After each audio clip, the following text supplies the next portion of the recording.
अस्सलाम वालेकुम। मैं टीचर अब्दुल करीम SSAPS दरसी मोहल्ला खुडी जोन मावर डिस्ट्रिक्ट कुपवारा। तो आज हमारा जो सब्जेक्ट है 3rd क्लास की उर्दू।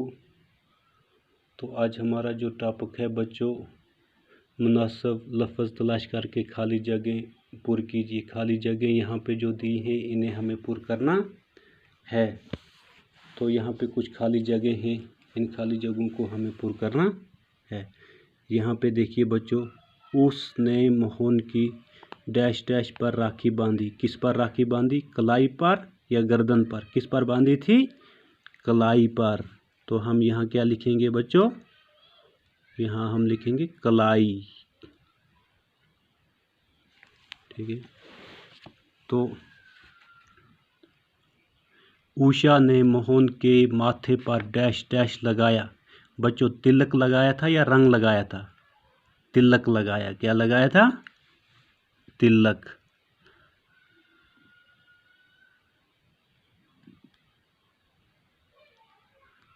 तिलक।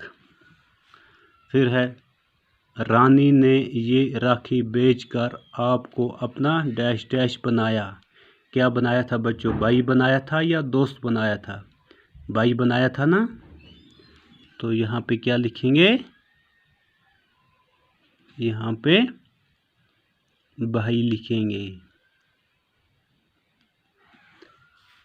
इसके बाद ये है बच्चों, यहाँ पर रस्म है कि बहन अपने डैश डैश की कलाई पर राखी बांधती है। बहन अपने किसकी कलाई पर राखी बांधती है? भाई की या देवर की? भाई की।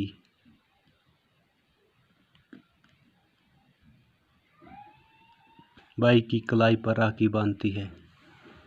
तो इसके बाद है बच्चों, मिसाल देखकर मुज़क्कर के मुकाबले में उसका मुअन्नस लफ्ज़ लिखिए। हमें मुज़क्कर के मुकाबले में उसका मुअन्नस लिखना है। जैसे यहाँ पर लिखा है देवर, देवरानी। तो यहाँ ये मुज़क्कर है बच्चों, ये मुज़क्कर है तो ये मुअन्नस है। राजा, हम क्या लिखेंगे? राजा, रानी। राजा, रानी। ये लड़का है, लड़का मुज़क्कर है तो इसकी मुअन्नस क्या है? लड़की। ये मुर्गा मुज़क्कर है तो इसकी मुअन्नस क्या है? मुर्गी। मुर्गी। ये मर्द मुज़क्कर है तो इसकी मुअन्नस क्या है? औरत। मर्द, औरत।